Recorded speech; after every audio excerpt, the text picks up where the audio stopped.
Welcome to the SOB radio show, where we have fun, interesting guests, and hot topics. Each week, we offer insights into music, fashion, health, fitness, and humor. Do you have the perfect guest for us to interview? I want to know. Drop me a line on our Facebook page at Spunky Old Broad 1 or reach out to me on our website at spunkyoldbroad.com. And now, back to the show. Hi, everyone. This is Gayle Carson, and I have a delightful guest with me today, and her name is Ilana Landsberg Lewis. She has spent her entire adult life engaged in the struggle for the rights of women and girls.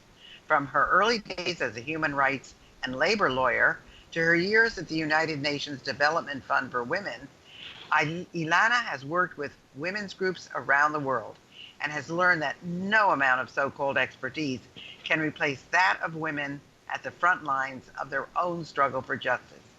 She has been the executive director of the Stephen Lewis Foundation since she co-founded it in 2003, which is a charitable foundation that has sent over $100 million, every penny raised, to sub-Saharan Africa, to community-based organizations at the front lines of the AIDS pandemic. She launched the Grandmothers to Grandmothers campaign in 2006 and has grown into a social movement with over 10,000 plus grandmothers in Canada, Australia, the UK, and the US to support African grandmothers raising millions of orphan grandchildren. The G2G campaign has raised over $27 million in the last decade, and Ilana has been deeply grateful to learn from indomitable grandmothers the world over. Wow, Ilana, that's all I can say. Wow, wow, wow, wow. Of course, I'm a great grandmother, and I assume we are part of this group as well. Absolutely. But wow, I have to say, what made you get into this fundraising spirit? I mean, a lot of people talk about it, but getting it done is something else. Where was your education, your training, your background to make all of this happen? That's a great question, Gail. I actually have no background in fundraising, aside from just in my own life and things that I cared about helping out with organizations that were raising money. But I hadn't done fundraising and nor philanthropy of any kind uh, when I started the foundation. And we raise all of the money that comes in. We don't have government money and we don't have big corporate money. So all of that money is raised by individuals and from individuals and community members.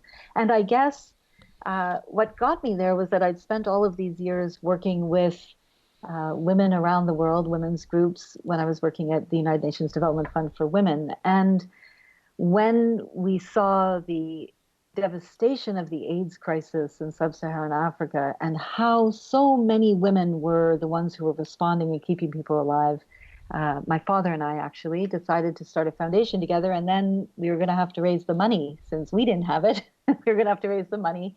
And we just started talking about the issue and started talking about what children were going through and families were going through and communities are going through. And I just had to learn on the job, Gail, and mostly it was a project, a life's work of passion, and talking to people about contributing to that in a meaningful way became easier and easier. In the beginning, I was very shy about fundraising and asking for money, but then I realized, no, we're making an important contribution. It got easier when I realized I had to take myself out of it and think about the people who are going to do so much with that money. Well, that's true. I mean, you have to take yourself out of it, but Mhm. it still is not easy. I mean, I don't even know where I would begin. And I just think it's absolutely fantastic that you were able to do this. So I commend you for it. But then you have Thank this you. other organization, Grandmothers, um, Grandmothers on the Move, and you're not a grandmother. So what got you so interested in grandmothers, and why do you have a podcast that focuses on them? Good question. Well, At the Stephen Lewis Foundation, which you introduced to your listeners, we fund community-based organizations working on AIDS in sub-Saharan Africa, where AIDS is hit hardest. And what we saw happening there was that it was grandmothers who were stepping in to look after their grandchildren who had been orphaned by AIDS. They were bearing 2 to 5 adult children, these grandmothers, and because of the AIDS pandemic. And then they had to step in without any financial support in their twilight years, as they often say, to look after these children who had lost their parents. And everyone was grief-stricken at the time. And it was really the grandmothers who kept the families and the communities going. And so the Grandmothers to Grandmothers campaign is part of the foundation. We launched the campaign, as you said, in 2003. And over the last decade, working with Canadian and Australian and UK and now American grandmothers, and standing in solidarity with the African grandmothers, I've had this extraordinary privilege to work with grandmothers, and there's a whole category, by the way, of grand-others. So women of grandmothering age who don't have grandchildren, or spouses of grandmothers who want to join in, or even their grandchildren. I've had this privilege of working with grandmothers and grand-others, and I realized, Gayle, that there are grandmothers in all of our lives and all of our families and communities who are making these incredible contributions that often go far beyond our own experience of them as our own beloved grandmother. And we don't hear about it enough, and we don't see it enough. And there are still grandmothers who are working on the environment, grandmothers who are working against gun violence, grandmothers who are supporting people all over the world with various solidarity efforts. And I thought, you know what? We need to hear from these women. There is something that is real about wisdom, and what my mother says, that there's an optimism. She's the grandmother in my life to my kids. She said there's an optimism in survival. And I thought that really resonated with me, that all of these grandmothers and great grandmothers and grandmothers around the world are not being heard, and we're missing something by not hearing from them. So I started a podcast.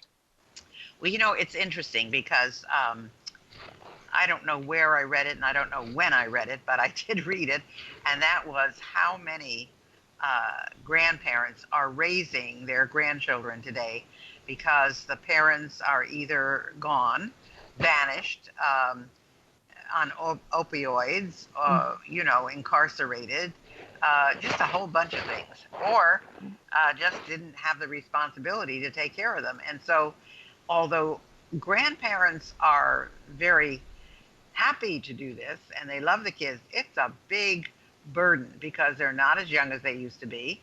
They don't have the same energy level they used to have, and it's very taxing on them. But they do it with love, and they do it with concern, and they do it with everything they can bring to it.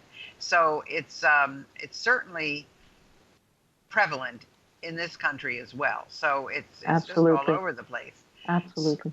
So, I have my own adage, which I say, women are like fine wine; they get better as they age. And you say that it's important for people to listen to older women. Why do you think that's so? I mean, did we make so many mistakes that we learned from them, or have we just absorbed all this great knowledge, or what is the reason you think that people are really important to listen to as they age, which we do not value, by the way, in this society. Many societies do, but we do not. That's right. I agree with that. And there are lots of cultures that do have a place for their elders, where they are the wisdom folks that you go and talk to. But it's true very much in our culture in North America.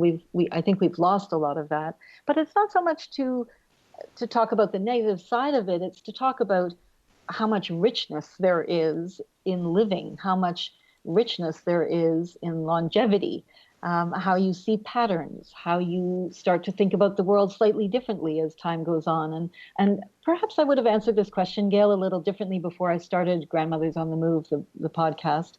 But I certainly have had reinforced for me talking to these extraordinary grandmothers I just launched it in May, so since May, that yes, I don't think it's the romanticization of grandmothers saying, oh, they're so wise, they're so, sometimes that can sound a little trite. The reality is that the women that I've been speaking to have have lived life in many, many different ways. And they've raised children, or they haven't, they've chosen not to, or they've lost children, they've supported grandchildren, they're activists, they're writers, they're coaches, they're thinkers. And as all of them have said to me, that as they got older, certain things that they were able to let go. They were able to let go of the some of the preoccupation of younger years, supporting your family, making sure your kids grew up healthy and happy and good people, being in the moment all the time. And that I've heard from one grandmother after another, whether she's a former Sandinista in Nicaragua or whether she's a grandmother raising 10 orphaned kids in South Africa, that all of them say that when they were younger, they were dealing with the moment they were in their families as young women, and also that there's a liberation in getting older where you're not as defined by the world around you, by your status or, frankly, your appearance.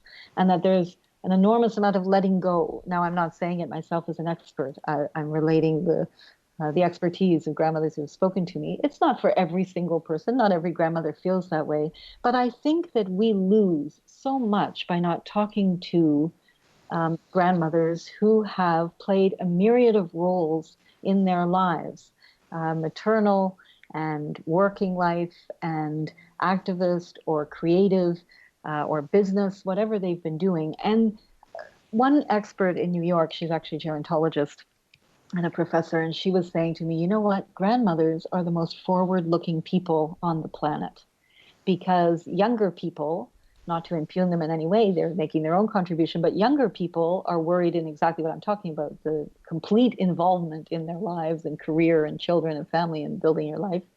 And grandmothers are looking forward to the future because it's not that they've had their time, they still have an enormous amount to contribute, but they're thinking about the world that their grandchildren are going to inherit. And I think that's really true and really powerful. Well, that is true.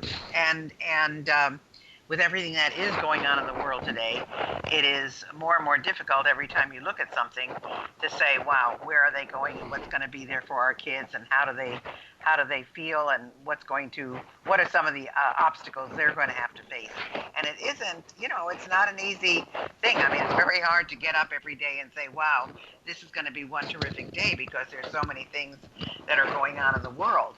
But I have to say, I mean, this is not easy work. Asking people for money is not easy work. Starting movements is not easy work. Mm-hmm. And what motivates you to keep doing it? I have my days when I need a little more motivation than others. But, well, the truth is that I see myself in a kind of supporting role, that there are extraordinary triumphs over adversity of the human spirit that you see around you all the time. My work has led me to supporting people living with HIV and being affected by HIV and AIDS in sub-Saharan Africa, where grandmothers are really, they're really the linchpin of survival and the heroines of what has happened in so many ways. And I guess when I see the grandmothers in North America and Australia standing in solidarity, really respecting the dignity of the African grandmothers, really caring about raising awareness in their own communities, not just raising funds.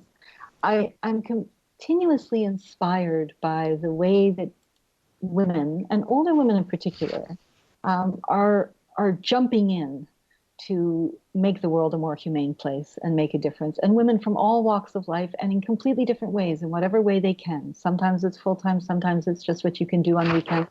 And as I say, it's a continuous source of inspiration. If you need motivation, you just have to look to them.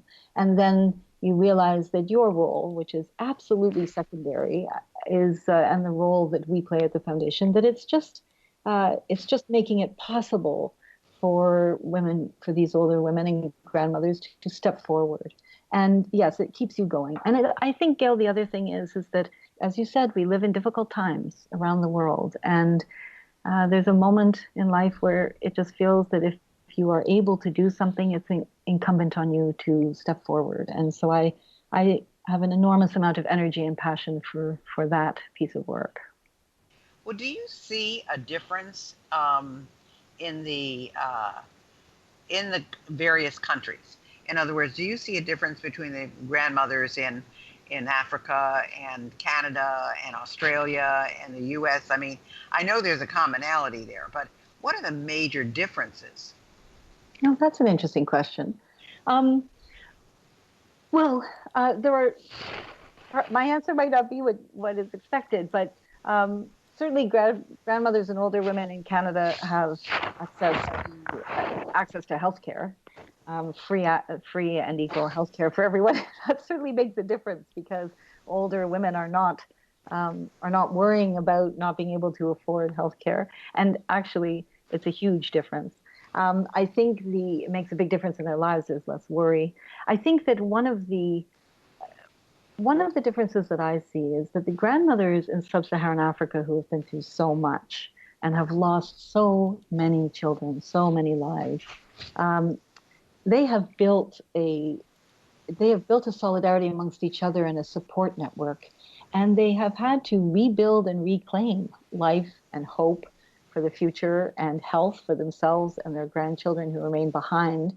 And so they have this extraordinary resilience and determination because they've been in the grips of this apocalypse on the continent. And so I have to say, and I know that the grandmothers and the Grandmothers to Grandmothers campaign, who have seen it themselves and witnessed it firsthand, would agree with me that the resilience and the determination, the tenacity and the dignity of the African grandmothers is really extraordinary. Now, I'm certainly not saying that we don't have that in North America. I know lots of grandmothers who have it, but there is a kind of community, a coming together, even a kind of mobilization and sense of solidarity amongst the grandmothers because of the situations they found themselves in, which I think we can learn a lot from.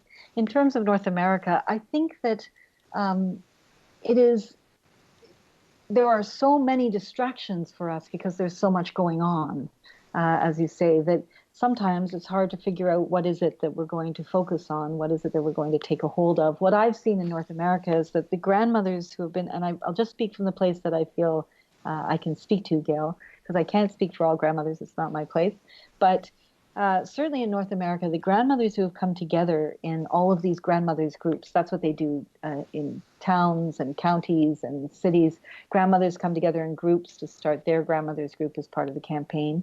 And what's interesting is that in North America, what I hear a lot, and in Australia, is that these grandmothers never expected to make new friends at this stage in their life. And they never expected to have this new support network for themselves, not just for the African grandmothers, and that they're having the time of their lives. In the beginning, everyone's nervous about fundraising, but then they just have the time of their lives. They get creative. There was a group of 70-year-old grandmothers in British Columbia and Canada who did I can't remember what it was, a 75-kilometer bike ride, and it took a couple of days, and they raised $100,000. And so they're very inspired, but they're also finding things that they really want to do and haven't had a chance to do. And so I think that it's not exactly differences, but it's different ways of stepping back into a life that is engaged with the outside world. And I think what I hear from a lot of grandmothers is not that they're not engaged or stepping in, it's that often they seem to be sidelined or they're not being invited in or included as vital, energetic members of our community who still have a lot to give. So that's what I see. Well, it's interesting because I'm sure that in the African situation, I mean, communication is not like we have it here or even in Canada or Australia. So there's a lot different ways of communicating, and that alone brings communities together because it's more in touch rather than electronic. And so I would think that that's one of the major reasons that the African communities are so successful because they've got that personal contact and they've got that personal touch, and that means so much. Mm-hmm. So, you know, but you have had these very successful campaigns. Uh, what is the key to that? Why do you think these grandmothers and grand others are so successful at raising money? Well, that's an interesting question. I think there are a couple of elements to the answer. One is that they are coming together in community themselves. So that's not something that happens everywhere all the time in our lives these days. And I think that it's quite potent.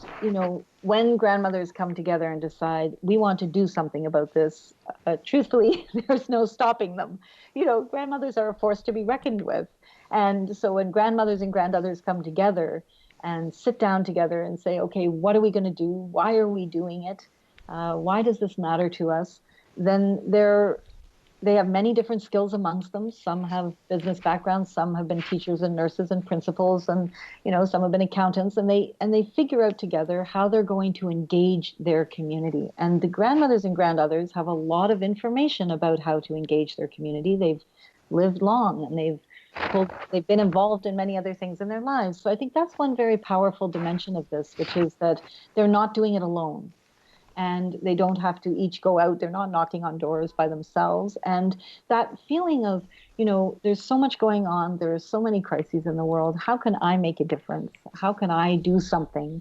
That goes away as soon as you come together in a group. And with the grandmothers, they have a common cause. They're coming together in common cause, partly because they're grandmothers and grandothers, and they can imagine, they can't really put themselves in the feet of the African grandmothers, but they can imagine what it would be like in a horrific way, the calamity that these grandmothers have experienced losing their adult children. And they know the deep bond they have with their grandchildren and great-grandchildren, and sometimes it's nieces and nephews. And so there is a sense of camaraderie, of a heart connection, and I don't say that in a sort of flaky way, one of the things, Gayle, that I've heard so much from grandmothers is that love is very often seen as a lovely emotion, a wonderful, important part of being a human being, but it's not seen as a powerful motivator for change and as a powerful force for fundraising and for getting people to feel that they can make a difference. And grandmothers feel that extraordinary love, and that's the place that they operate from. And so I think that's one thing. I think the other thing is one of the successes of these types of campaigns, which now is become a social movement of grandmothers and the Grandmothers campaign, is that no one's really telling them what to do or how to do it. It's not like Girl Scouts. There isn't a uniform. There isn't a necktie that you have to wear. Everyone doesn't have to have the same T-shirt. Each group comes together and they figure out what makes sense for them. What is the personality, if you will, of their group? And so every group has a different name, a different T-shirt, a different set of, some make crafts, some do Scrabble tournaments and raise 100,000 in a night, some do these bike marathons. Every group sits down together. And I think many people have come to me and said, we'd like to start a campaign with this demographic or that demographic. Can you tell us how you did it? And I always say to them, I can't really, because there's no blueprint, there's no template. You have to know about women's organizing. You have to know about when women put their mind and their determination to something, they'll make it work. And you have to let them have the autonomy and the self-determination to do it. So it's the grandmothers who really made the success of this movement. Well, that's true. I think that's really interesting to look at it that way. Well, we have just 2 minutes left before our break, so I just want to ask you, what's the one thing you wish everyone would take to heart?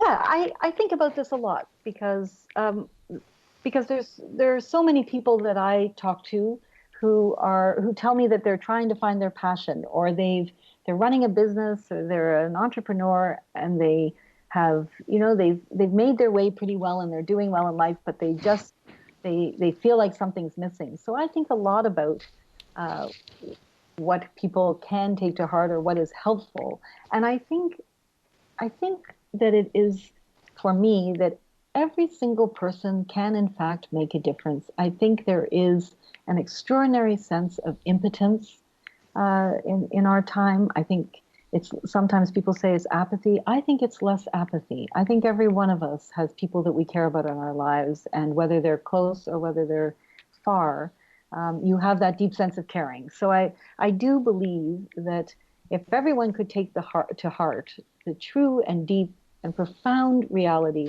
that every single one of us can make a difference in the improvement of the human condition, then I think the world would be a much better place, and not in a Pollyanna way, not in a sort of futuristic way, but right now, I think there is an extraordinary amount that each one of us contribute, and I don't think that we should be stymied or worried or dissuaded because we get overwhelmed. Just figure out what it is that each one of us can contribute and get to it. Well, I sure agree with you on that. I think everybody can take one small step. It doesn't Hmm. have to be giant. It doesn't have to be medium. It can be just one That's right. small step and see the impact that they can have. Well, folks, you can hear this wonderful woman again on our second half of the show. Stay tuned. Ilana Landsberg Lewis will be back with us, and we're going to talk a little more about what it's like to be a woman over 50. Thanks for staying with us.